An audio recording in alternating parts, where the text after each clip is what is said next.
So I'm going to show you guys how I took this old dusty looking wig from this into this.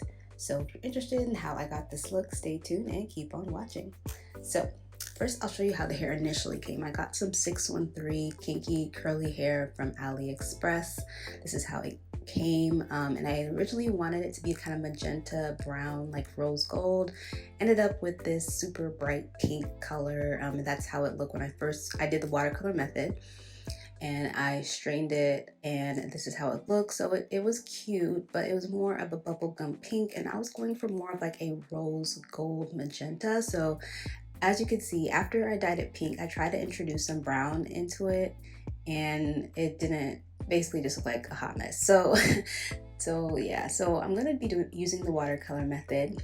I went ahead and got the Adore dye in the shade magenta, and I thought maybe just adding that magenta on top of the brown would kind of get the color I was looking for. So if you don't know the watercolor method, basically you just add hot water to a bucket or something and add the dye, and then you insert the hair. So I went ahead and mixed that mixture up, and I just dipped the wig in. I was just taking a chance. It was so ugly that I just took a chance. I didn't know if I didn't do like a test or anything to see what it was gonna look like. I just dipped it in. So that is how it was looking on the first initial dip. I noticed that the roots were still a little bit light, and that's probably because I didn't get the brown in there to begin with. So the parts that are covered in brown were taking, but those roots were still looking a little bit too light. So I decided that I was going to try and dip it again. So yeah, that's how it's looking. Also, beware if you make if you make glue gun wigs, this is not an advisable method. The watercolor method, you should always dye your bundles before, because most of the glue came apart from the wig, and I had to do a lot of re-gluing and re-sewing. So yeah, just wanted to make that disclaimer. The second time around, I added a lot more dye and a lot less water, and I combed the dye through because this is also a curly texture of hair. I wanted to make sure that the dye coated as many as evenly as possible. So I went through and I combed the water dye mixture through the hair and through the curls so that it would be more even when everything dried out. So it actually took, I was really surprised. I wasn't sure if you could do watercolor method on already watercolored hair, but apparently you can, so I was pleasantly surprised. So this is how the hair was looking after that second attempt. This is all within the same day, and I left the hair in the bucket for about 20 minutes on the second attempt because I really just wanted to get it as dark and get that brown out of there. So after that, I wanted to re-dye my lace. So I'm taking some Rit fabric softener, and I just put a drop, and looking back, I probably could have added more because it didn't really darken it that much, but I'm just re-dyeing my lace because I feel like I didn't want it to be pink when I tried to put it on, and some of the roots were still kind of more pink than magenta. So I felt like if some of the fabric dye got on the roots, it would darken it up a little bit and match my hairline a little bit better. So yeah, not really professional there. I just kind of dipped it in, and as you can see, it did take a little bit. So this is how the hair was looking after it had dried down a little bit. It is really bright, which I was really happy about. None of that ugly brown is there anymore, and that's how it looks in the sun. It actually is a lot more closer to the shade I was going for. It's a little red. I wish it was a little bit more pink, but I guess that's because it was mixing with the brown. So yeah, I didn't get it perfect, but it's way better than it was before. And as you can see, some of the tracks are lifting because I did put the hot glue in hot water. Not smart. Anyways, don't do that. So next, I wanted to straighten out the hair, so I just used some stuff I got from Marshall's, can't speak. It was a leave-in treatment and some leave-in conditioner. And I'm gonna go ahead and so I just, again, I'm not a professional. I just like to play with hair and do different things with hairstyles. So yeah, I just spray both of them on at the same time. I have this hair dryer from Revlon that's really good for curly hair types, because you can just essentially, it's like a hot brush, like, you know, a hot comb. This is like a hot brush. So you just brush it through your hair and it dries the hair and kind of straightens the hair. It's not going to be bone straight, but you know, it'll give you a good place to work with if you want to straighten your hair, or, you know, do something where your hair needs to be a little bit straight. So I went ahead and used this dryer to blow dry the hair.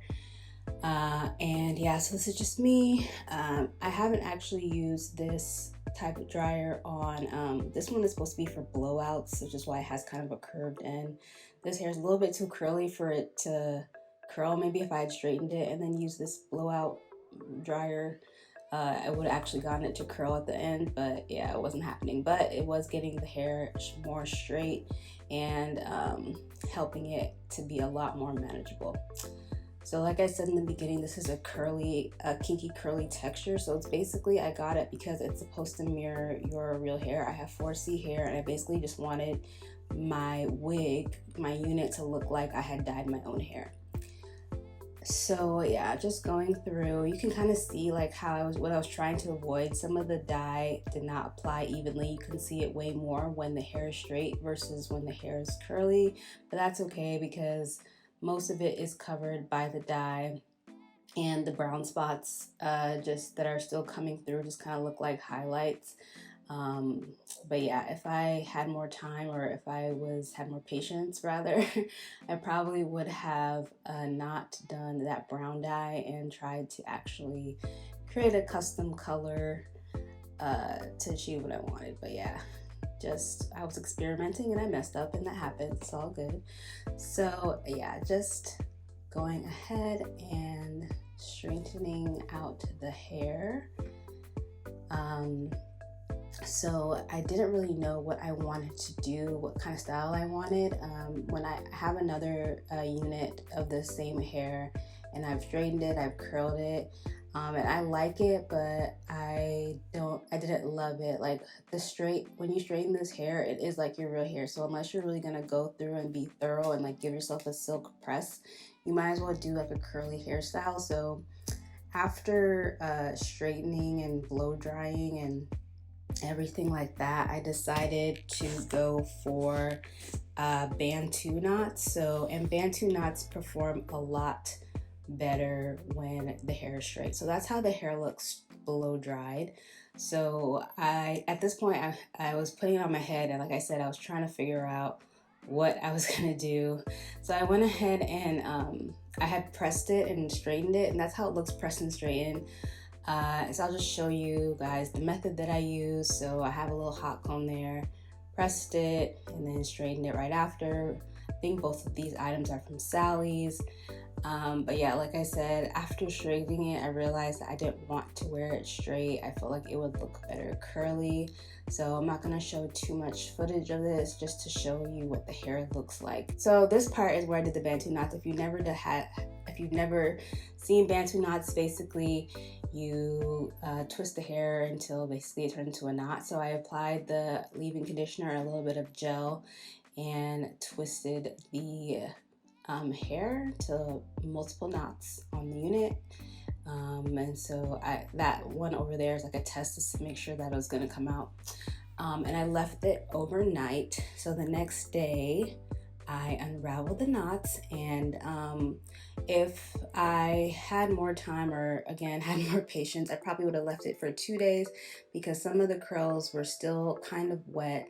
But most of the curls actually did come out, so I was happy about that. But yeah, so I'm just unraveling the knots, and I'm going to comb my hair through.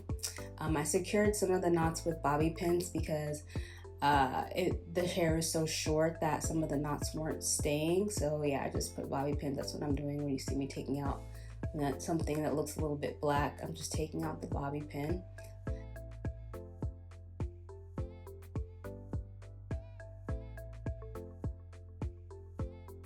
Yeah, that is the finished look. I was so happy that this look turned out. I was really worried about what it's gonna look like, and yeah, it just all came together. So I hope you all enjoyed this video. Hope it was helpful. If you do have a wig at home that you are not sure if you should watercolor again, if you didn't get the right color, you can definitely try again with a different color. Thanks for hanging out with me today and watching this video.